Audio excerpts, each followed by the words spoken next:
My name is John and I am 52 years of age.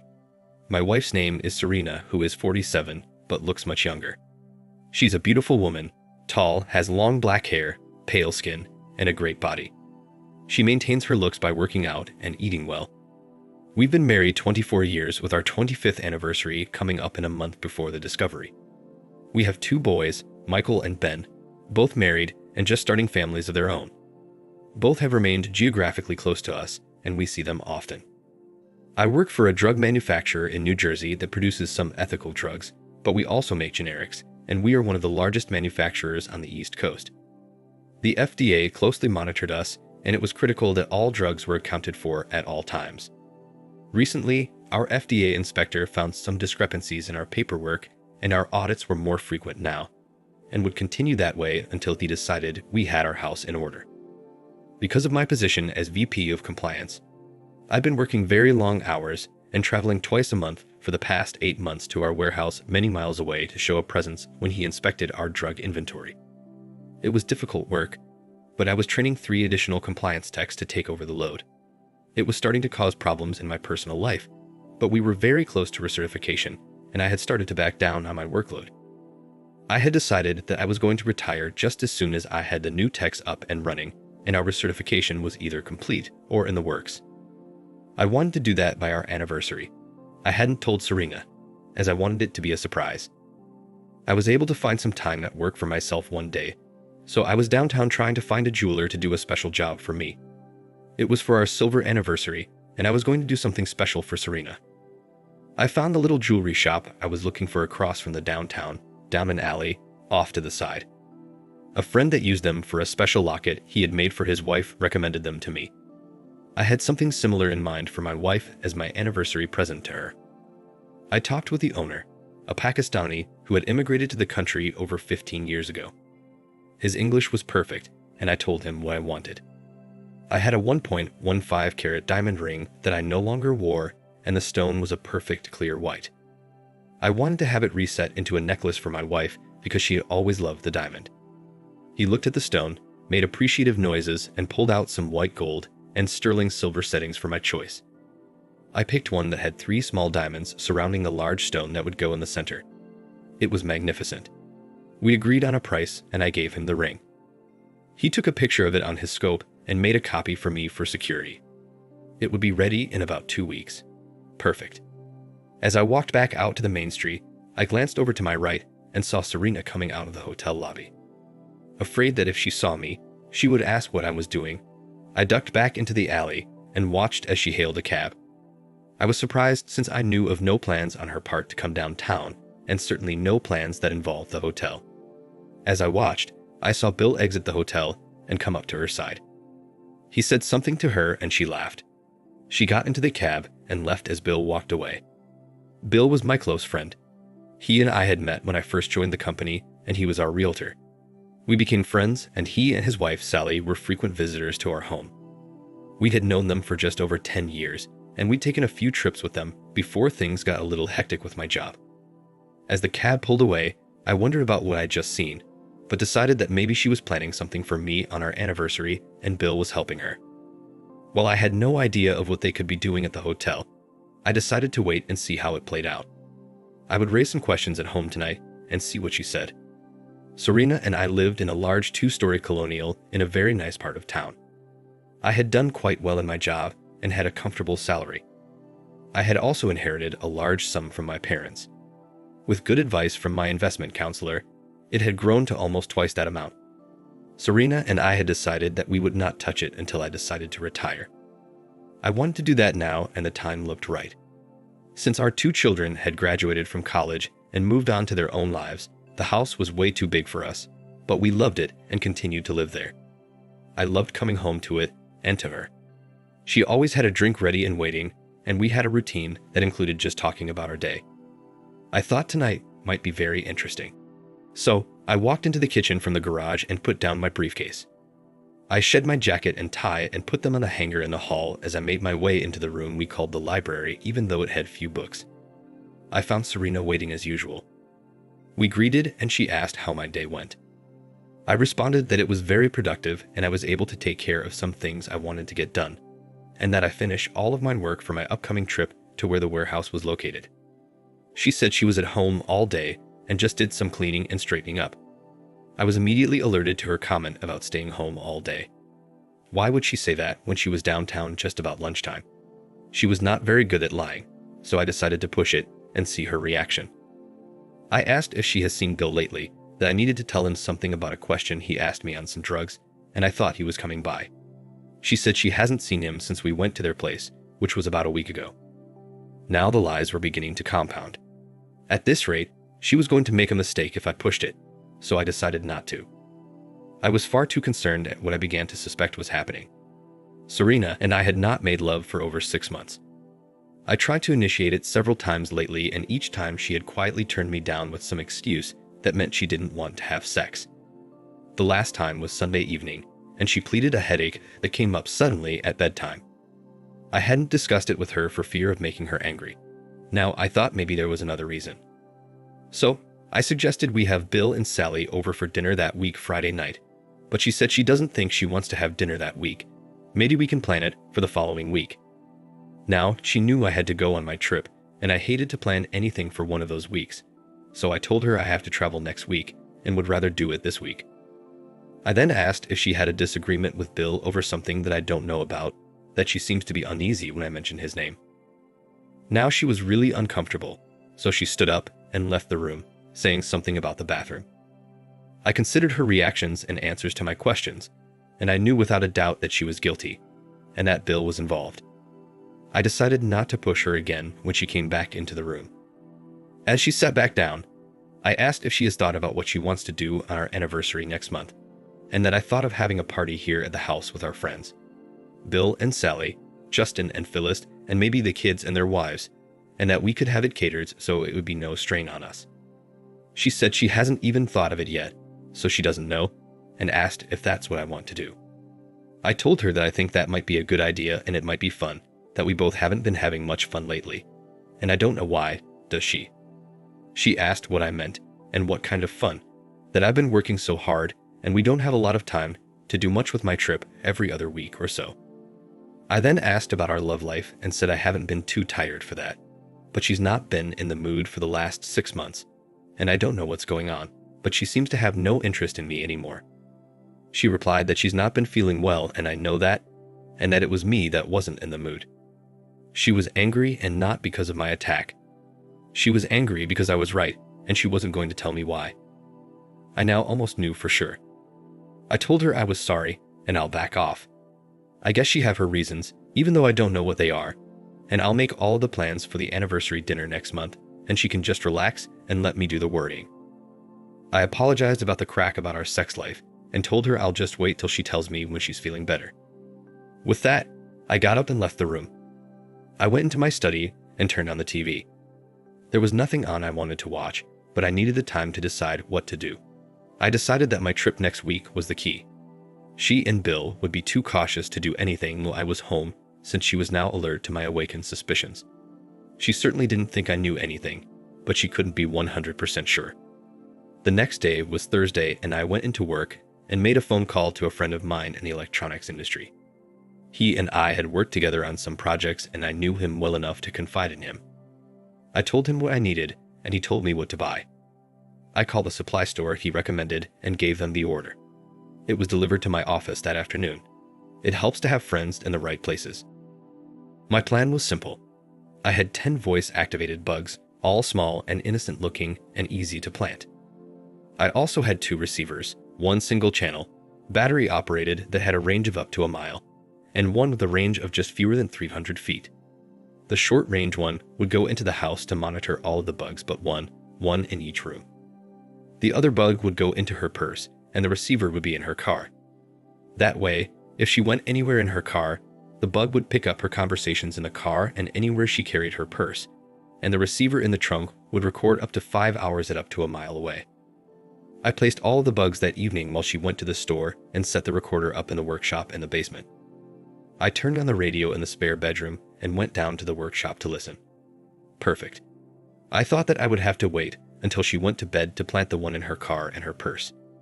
Fortunately, she fell asleep early on the couch in the living room. So I glued the bug in her purse right then and there and took the recorder to her car. I set it up in the trunk and again did a test. All worked perfectly. Now I was ready. Friday went by at a snail's pace. I wanted so desperately to listen to what was happening in the house, but knew I would have to wait until after dinner to check. I was divided about what I expected to hear. On one hand, I wanted nothing to be on the tape. I wanted my world to remain just as it was. Dull, boring, but safe, and with a wife who was still true to me and our marriage. On the other hand, I expected to find that was not the case and that she was cheating on me. That got me to thinking, why would she cheat? Why had she suddenly stopped our love life? What was the problem, and why wouldn't she come to me to see if we could solve our problems? We had been married 25 years, and as far as I knew, the first 24 had been wonderful years for both of us. We were very much in love, and we had a great life. What had changed? Maybe nothing had changed, and I had simply been unaware of her actions. I thought about it all afternoon, but found no answers. That night, our dinner conversation was non-existent, and we missed our "how was your day" conversation earlier. She was very moody and seemed to be in another world. I was keyed up and nervous about what I was going to find later. We passed the evening without any more than the mandatory exchanges. She finally said she was going to bed early and went up the stairs to our bedroom. I waited for about an hour and walked up the stairs to look in on her. Her breathing indicated sleep, and I went downstairs to the shop. I looked at the recorder and noted it had recorded something. I rewound it with a touch and pushed play. At first, I heard the sounds of the phone ringing. It was very clear, and I knew the recorder was working perfectly. I heard Serena answer. From then on, I only had her side of the conversation, but I could read between the lines. It went like this. Hello. Why are you calling me now? What do you want? No. You know I won't meet you today or tomorrow. I won't do anything now until he goes out of town. Yes, same time and place. Goodbye. After that, there was nothing else except a call from one of our kids that she took later that morning. There were no further calls that afternoon, and she didn't leave the house, so I didn't need to check the car recorder. I didn't need to check anything else, period. I stayed away from her as much as possible that weekend. I was so angry deep in my soul that I knew I had to avoid her. I knew that she and Bill would meet again, and in spite of the pain. I needed to convince myself that I should confirm what I already knew and not stop them. I had enough to know for sure what they had done, but I needed more to convince a lawyer. I wanted to wait until after our anniversary party to tell her what I knew, and I had a plan that would make this anniversary very special. The following Wednesday morning, I told her I had postponed my trip and would be traveling next week, but that it would be a short trip and I wouldn't leave until late morning and would be back by dinner. I then told her I wanted to do some things to get ready for the party and will be back later. I watched her smile at me and say something about looking forward to the party. She waited for another hour before she finally went to the phone to call Bill. I didn't bother to listen since it was being recorded. I'm sure they made plans for a different time. The day went very well since I was in a great mood and I found myself singing. I rarely had felt so good, and it caught me by surprise to find that. This was likely the end of my marriage, and why did I feel so good about that? That thought cooled me down, and the pain returned with a vengeance. I wondered what I was going to do next. I went to the basement and rewound the tape for that day and pressed play. I heard Serena's voice as she called her lover Bill. It was something like this. Hello. He just told me that he would be changing his schedule for next Wednesday.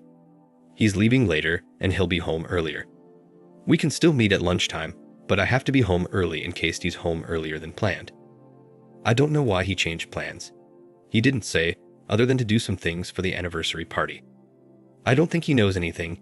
He would certainly tell me if he did. He wouldn't keep it to himself. I don't know, but I meant it when I said that we have to end this. He may not have to travel much anymore. We will have to talk later. The rest of the conversation was just like this, with nothing worth keeping on the tape. I erased it and reset it to 0. So Serena was going to end it, but it was already too late. I was hurting again as I walked back upstairs. I would keep listening and go from there. For the next 2 weeks, I kept to my plan. She and Bill kept their meeting for that following Wednesday. I couldn't wait when I came home and went out to her car while she was setting the table for dinner. I got the recorder out of the trunk and took it downstairs. I checked the counter and noted that there was 2 hours of tape used. I was sure that it would be very interesting. I couldn't wait till I could listen to it. After dinner, I told her that I was working on some things downstairs and would only be about an hour. She just nodded since I usually spent very little time there anyway. She was just setting down for her usual evening knitting. I listened to the tape and was rewarded with an hour of them ducking each other and her doing some things that I considered to be low-key, but he apparently enjoyed it. It seemed that Bill was as unimaginative as he was stupid. I listened to the first part closely and then let the rest of it go as more of the same. What I heard was actually rather dull. For the next few minutes, all I could hear was some grunting and groaning and the bed squeaking as they went at it. I listened as my heart grew heavier, and I listened to the sound of my marriage going down the drain. I could never forgive this from either of them. The tape continued for almost a half hour as they continued in the same vein.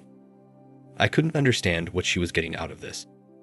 Our sex life was far more interesting than what I heard that day. At times, she actually sounded like she didn't even want to be there with Bill. I shut off the recorder and rewound the tape. To be safe, I dubbed it and kept one copy in my safe downstairs and the other copy in my briefcase. I thought I would extract some excerpts from some of the phone calls and that meeting and make a demonstration tape for later. I went back upstairs and tried to go on with the evening as usual. I felt pain just being in the same room with her. I looked at her several times, but she looked perfectly normal.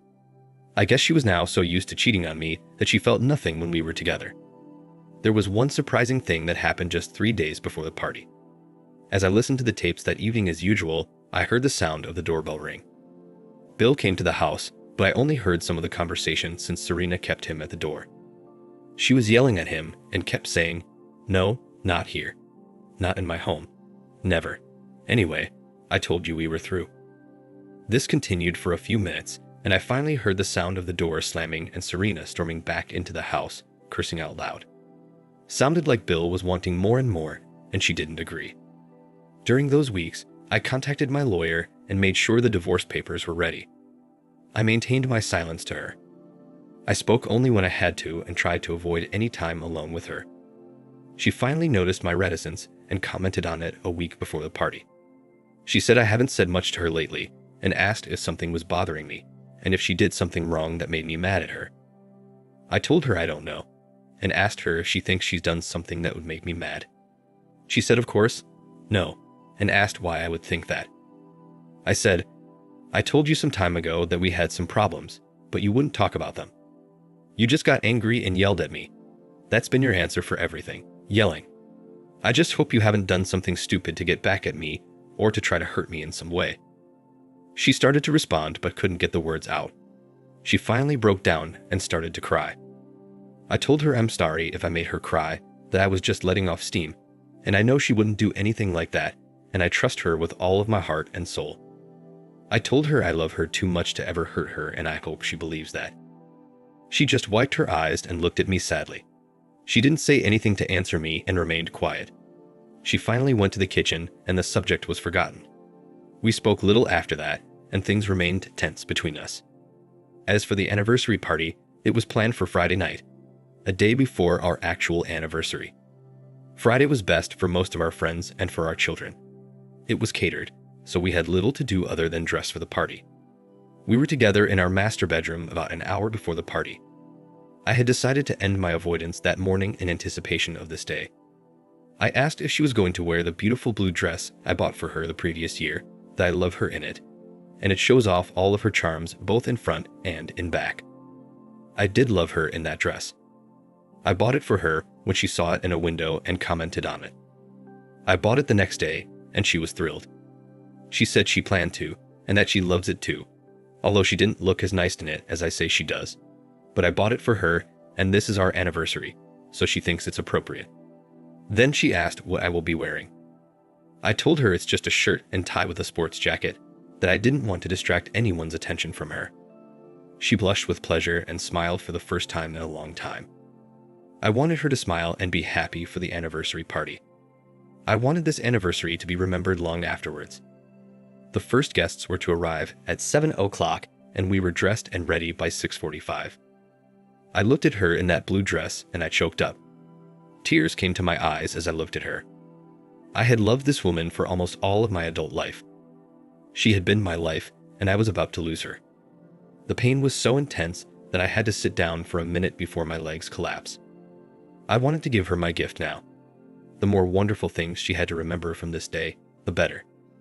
I told her that before we go down to our guests, I want to give her my present now, and I wanted her to have it for the party tonight. So I went to the dresser and pulled out the gold box the jeweler had given me. I took the necklace and moved behind her to fasten it about her neck. She moved to the mirror to see herself. She said it was absolutely beautiful, and thanked me for it, and said she loved it and will treasure it forever. She turned to show me and moved to give me a kiss of thanks. We shared the moment and moved to go downstairs. As I followed her down the stairs, I thought of what I had told her. It was true that I did love her. That was the sad truth, and one that I had the most trouble with over the past weeks. I knew that while I loved her, I couldn't forgive her betrayal and her failure to confide in me and try to save our marriage. She turned her back on our marriage vows and on me and turned to another man. A man that I trusted and respected and who I would have done almost anything for. That betrayal from two of the people that I trusted most in this world was so great that I found myself struggling for breath each time I thought of it. But when I thought that, I listened again to the tape of their afternoon together and found the strength to do what I planned on doing. Everything seemed to be in place and the caterer was ready. We expected 8 others, including our 2 children, as well as Bill and his wife and another couple we spent time with. As luck would have it, Bill and Sally were the first couple to arrive. I shook hands with Bill as Sally went to Serena and embraced her. These were 2 of our oldest friends, and this evening should be a time of celebration. I just didn't feel that much like celebrating, but I had no choice. Bill congratulated me and said I have the best of everything. A beautiful home, wonderful children, and a beautiful wife, and what more could I ask for? I just thanked him and said Serena and I have been very happy for the last 25 years, but things are not always what they seem, and he knows what I mean. With that, I turned to Sally and held out my hands for a hug. She was cute but had grown heavy with the years. She once was a beauty, but now was simply a typical dowdy housewife, overweight and plain. She congratulated me and wished us more years of happiness. I thanked her and said I wish I could count on more years together, but that may not be in the cards. I said this to her quietly so that only her could hear me. She looked at me in surprise, but I just shook my head to let her know that now wasn't the time. She took Bill by the hand and led him away to the bar for drinks. I watched them go and turned to look at Serena. She just stood there looking at me and asked what I said to Sally to make her react like that. I told her to just enjoy the party and we'll have time to talk later, that tonight, I just want to enjoy our friends and our children, and that this is our 25th anniversary, and we have had 24 wonderful years together. At that minute, the doorbell rang, and we were ready for the next guests. Our son, Michael, and his wife Julie came in, followed by Justin and Phyllis, and our other son Ben, and his wife Carrie. We quickly became immersed in the congratulations of our friends and children. Things soon became chaotic, and Serena and I were separated to mingle with groups of people waiting to talk to us about our party, our house, and our anniversary. The evening went quickly, and we had a wonderful dinner planned, catered, and served by experts. Everything was perfect, except for 3 of us. During the evening, I watched Bill and Serena. They circled each other several times, but were unable to find a minute alone to talk. I saw her finally grab his elbow and draw him into a corner. I watched as she spoke earnestly to him for a minute. He had a huge smile on his face that quickly began to fade. He listened and quickly glanced up to see me watching them. I looked at him for a second and turned away. I don't know what happened after that as my son Michael accosted me to talk about our plans. I was vague and told him we hadn't really made any. I kept myself occupied with Justin and Phyllis and my sons and their wives as long as I could until it was time for dinner. It was announced and we all filed in. I held back until Bill and Serena had both entered. Seating arrangements had already been made and my daughters-in-law flanked me on both sides, while our sons surrounded Serena. It was a wonderful dinner. After dinner was finished, I stood up to give a toast to friends and family. I had planned my speech carefully for this occasion. I tapped my knife against my wine glass for attention. Once all faces were looking toward me, I told them I wanted to take this time to thank all of them for attending this very special occasion. I used the opportunity to raise a toast to everyone in attendance. Finally, I said I want to raise a toast to my beautiful wife, Serena. Everyone looked toward her direction, so all backs were toward me as I deliberately set my glass down without sipping. Only Serena could see me. After the dinner was complete and people were sitting around in the family room talking with dessert, Bill came over to me. He looked concerned. He said he didn't know what's got me upset, but Sally and Serena have both asked him what's up with me. I told him nothing was bothering me, and I asked why does he and the ladies think something is wrong, and what have I done to make them think that. He said he doesn't know what they think, but I have been kind of out of sorts with him that evening, and that if something was bothering me, he would like to talk to me about it and maybe try to help me. I just told him there is something that I could use his help and advice with, so if he and Sally are free tomorrow morning about 8:30, they should come over for some breakfast, and we'll talk. I could use Sally's input as well. I know it's early, but it's really important, and I would really like his help. He said sure they can come, but I should give him a hint, and he can keep a secret if that's it. But I told him not to worry, that it was job related, but it is a surprise, and I would like to tell everyone at the same time. And I'm not even going to tell Serena tonight. He finally agreed, accepting that he was going to get nothing more out of me tonight. I clapped him on the back and moved away to speak with Ben. I watched Bill talk first to Sally and then to Serena. They seemed to think that I had a surprise concerning my job that I was keeping, and Serena seemed to relax considerably. The party was winding down and the guests were all preparing to leave. I circulated the room and spoke with everyone, saying good night and thanks. I was anxious for the evening to end, since it had been painful to me from the beginning. It represented a life that no longer existed. Bill and Sally were the first to leave, followed by Justin and Phyllis, and then Michael and Julie. My youngest son Ben and his wife Carrie were the last to leave, and they spoke with Serena and then left. Just before Bill and Sally left, Sally came over to me and said if I want to talk before tomorrow, I should please call her, and if there is a problem, she's willing to help. With this, she gave me a hug, while Bill looked on saying nothing. I thanked her and said I certainly will let her know if I need someone to talk to. I then told her I'll see them both tomorrow, and she nodded and left. Her simple statement of caring caused me more pain at that moment than anything Bill and Serena had done. The problem with all affairs is that innocent people are always the ones to feel the pain the most. I had made arrangements with the caterers to take away any perishables and come back about 10 the next morning to clean up. They were just finishing up when I walked into the kitchen. I looked around for Serena, but didn't see her. I asked after her and was told that she had said goodnight and gone upstairs. I waited a few more minutes till they left and then turned out the lights. I had a few things to do in the den, and then I went upstairs. I walked into our bedroom and saw Serena still dressed, sitting in one of the two chairs that comprised our sitting area. I walked over to the other chair and sank down heavily. I looked at her and felt nothing but pain. No anger, no desire for revenge, just deep crushing pain. With difficulty, I smiled at her and said that I thought the evening had gone well. She returned the smile, but I could see the concern on her face. She asked if she could ask me something that concerns the party, and I told her to go ahead, that she's always free to do so, and that a husband and wife shouldn't keep secrets from each other. She asked why I set my drink down when I made my toast to her at the party. I told her I don't know, and asked what she thinks. She said she really don't know, and I haven't said anything to her about doing something wrong. Then she asked if she has displeased me in some way.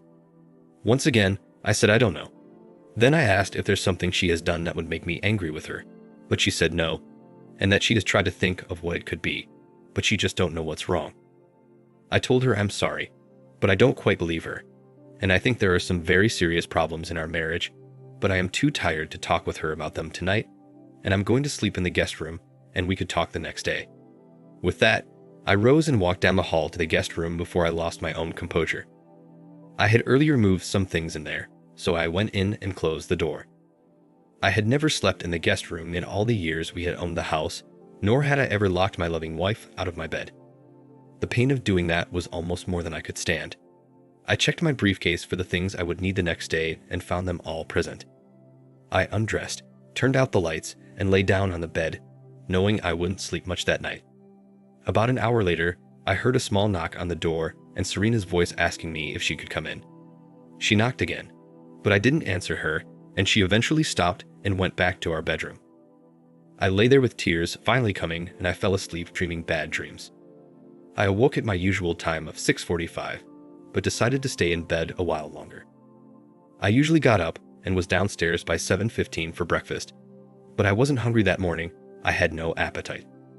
I remained in the room until I heard her go downstairs and then went into the bathroom.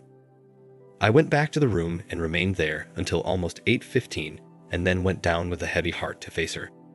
When I walked into the kitchen, she was sitting at the kitchen table, not moving or looking up as I entered. With false bravado, I said, "Good morning. Is there any coffee? I could really use a cup." With that, I walked over to the machine and poured a cup of coffee that had already become rather thick. It had been made hours ago and was now bitter, but I drank it anyway since it seemed appropriate with my mood. She still hadn't said anything, so I walked to my seat across from her with a morning paper and my cup of bitter coffee and waited for Bill and Sally to arrive. I didn't tell her they were coming, so it would be a surprise to her when they showed up. As I folded my paper ready to read, she looked up at me and asked in a very quiet voice if I suspected her of something, and if that's what this was about. I saw now that she had been crying, but I really didn't want to get into it until her lover was here. But if they weren't on time, I couldn't avoid it. I was just about to say something when the doorbell rang. She looked up in surprise and wiped her face before going to the door. She opened it to see Bill and Sally standing there. In a surprised tone, she asked what the couple was doing here at this time of morning. But Bill answered that I was the one that asked them to come over last night. He was surprised that she wasn't expecting them. I think Sally noticed her and asked if she was all right, that she looked like she'd been crying, but she said she was fine and welcomed them in. She came to find me to see what I had done and asked why I invited Bill and Sally this morning and what was going on. Without answering her, I walked into the hallway to see them and welcomed them in a booming voice. Once everyone was seated, Bill and Sally sitting side by side on the couch and Serena sitting in her favorite chair looking frightened, I walked over to my briefcase and pulled out 2 8x10 manila envelopes. I moved with them to the center of the room and faced all 3 of them. I told them I have given this a lot of thought and I have some surprises for each of them. I said I've been working some very long hours and traveling more than I should have, but I felt it was necessary and that there were a lot of people depending on me and I couldn't let them down. But I hired 3 new guys and they are finally able to handle the job by themselves. It has been my plan to retire just as soon as I felt I could leave, and that time is now, and that a week ago, I resigned from my job and told myself it's time to rest. Serena then asked why I didn't say anything about it, that she would have supported my decision, and that she knew that my job was getting me down. Bill chimed in as well and said I don't have to work for a company that doesn't care about what's best for me, and let them try to do without me for a while. I told them I'm glad to see that they both support my decision, and that I was planning on taking my wonderful wife on a trip, beginning on our 25th anniversary, and that I had booked a flight to Miami, and from there we would pick up a sea cruise. Serena then asked what I meant by I was planning on taking her. I paused a moment. This was it. There would be no turning back once I did this. That was when I dropped the bombshell. I told her I just thought that it would put a strain on her meetings with Bill at the hotel on Wednesday afternoons if she wasn't going to be here. Immediately, all 3 faces were fixed on me now, and this was the moment of truth. Now it was out in the open. I walked over to the table and pushed the play button on the recorder sitting there. I had made a tape with excerpts of their conversations. I thought the first few words of their last Wednesday meeting would be most appropriate. From the small speakers, we heard Serena's conversations with Bob. I turned the tape off and watched the faces of the 3 people staring at me. She looked like I had just slapped her across the face. She went still, and her eyes wide open. I had never seen her as pale as I did then. She fell down into the chair with her hands over her face. I heard her say in a soft voice, "Oh please, God, no." I looked to Bill and saw a look of shock on his face as well, but more interesting was the look on Sally's face. She was furious. Serena was now sobbing openly, and she was looking at me with eyes filled with tears. She asked how long I've known, and said I should let her explain herself. Sally jumped up from the couch with a look of anger and fury on her face. Bill also stood and turned to Sally just as she let him have it. She slapped him with her open hand as hard as she could and just glared at him as he staggered back. The smack sounded like a crack of thunder. Sally was on a roll and Bill looked as though he had just swallowed something rotten. She turned on Serena with real venom and said she has just ruined 2 marriages, and that Bill is a lousy lover anyway, I decided I had better get back into the conversation before Sally killed somebody. I asked Bill to get out of my house right now, and I never want to see or speak to him again, and that he was supposed to be my friend, but he stabbed me in the back. I told Sally that I have something for her and that she will want to take. It was a complete record of phone calls between the two of them, and it is very graphic in some spots. It should help her if she intends to divorce him. So, I handed her a bulky 8x10 manila envelope. She took the envelope and stormed out of the house with Bill trailing along behind her.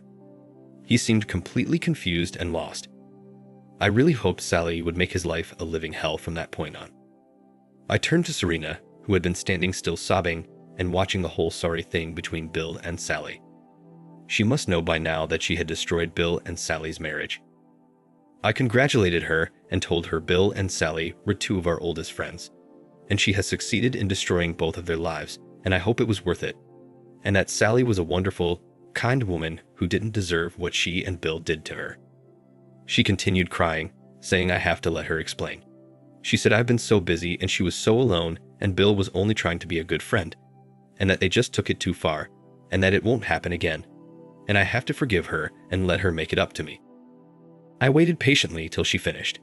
It was no more than I expected from her. I told her that after I discovered her affair, I did a lot of thinking. I went through days of pain because of her betrayal. I wondered what she was capable of and whether she had done this before with others. I wondered whether I could live without her if I were to leave her. And I wondered about the boys and what they would think. She cried and said we don't have to tell the boys. And she has never done anything like this before with anybody else. That she and Bill only met a few times and only the last 2 months or so. And I have to believe her when she says she loves me and wants to be with only me. She added that Bill was just there when I was gone, and he complimented her and the way she looked, and he was so friendly, and that she was so lonely and he was there for her. I told her I understood what she did, but not why she thought it was acceptable to do it, and I could have forgiven her if she had come to me and insisted that we try to find out what was wrong in our marriage. I could have accepted it if she had confronted me and insisted that we go for counseling, but she never bothered, and she never tried to fight for our marriage even when I asked her about it. Now she just turned to another man and gave him everything she promised only to me, and I can't forgive that now or ever. With that, I handed her the second of the 2 envelopes. I told her these are divorce papers. I had them made out last week after I quit my job, and that she'll be well taken care of. I told her I wanted the divorce to be simple and quick, and that if she doesn't contest it, I'll leave her the house and a nice sum of money. But if she contests it, I'll use everything I have from her affair in court, and I will fight to take everything and leave her with nothing. Serena fell to her knees with her head down and tears coursing down her face. She was screaming, "Please, John, I'm sorry. Let me try to make it up to you. You have to give me a chance to make it right." I then told her I was leaving for what was to have been our anniversary trip, and that I left instructions with my attorney on how to reach me and how to handle the divorce, and I do not intend to see or speak to her again, and I will call the boys and let them know how to reach me. Finally, I said I have written a letter to each of our sons, and I have told them exactly what happened and how she betrayed me, and if she fights this divorce, I will send those letters, but if she accepts my terms, they will never see them. But in the meantime, I will tell the boys that she and I had some problems, and that our marriage is over, and we have grown apart and decided to separate, and I will trust that they won't think too badly of me. Serena was now completely shattered. She had dropped to the floor and lay there sobbing with her arms over her head. I looked at her but couldn't feel anything. I could only remember her words to Bill as they betrayed me in that hotel room.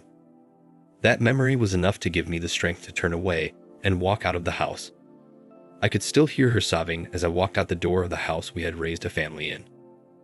I had the tickets to Miami and reservations at a hotel and enough money to last me in style for the rest of my life. I intended to make the most of it. I wanted a new beginning, and I hoped with time I could get back what I had lost, my innocence and my trusting nature. I was so very tired. I was tired of people who claimed to be my friend and then fucked me behind my back. I was tired of trying to maintain a broken marriage when my wife couldn't even tell me that there was a problem or let me know that we were in trouble. She put her own pleasure and needs ahead of mine.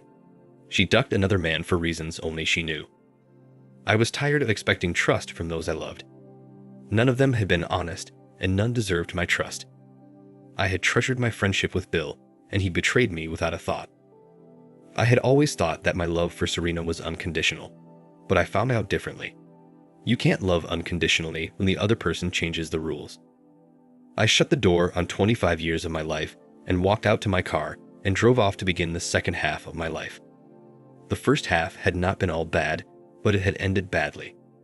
Maybe this time would be different. I had no idea of what I would be doing in the future, but I would certainly be a different person. I had learned some valuable lessons. No longer trusting. No longer taking things for granted. No longer working for someone else's benefit. I would take care of myself from now on and let others take care of themselves. As I pulled out of my drive for the last time, I looked back through the rearview mirror to see Serena run out of the house, look at my departing car, and then collapse in the driveway. I slowed the car to watch as I felt some sense of pleasure. Maybe she had really cared. Maybe she cared enough to feel the pain that I had been living with since I found her out. I took my foot from the brake pedal and pushed on the gas. My future was waiting. In the end, our divorce was finalized and everyone got what they deserved or not. Sally and Bill didn't come to a resolution either, and I still keep in touch with her occasionally. And that's the story of how my marriage of 25 years came to an end. Thanks for watching. Please share and subscribe to the channel for more stories like this. Take care.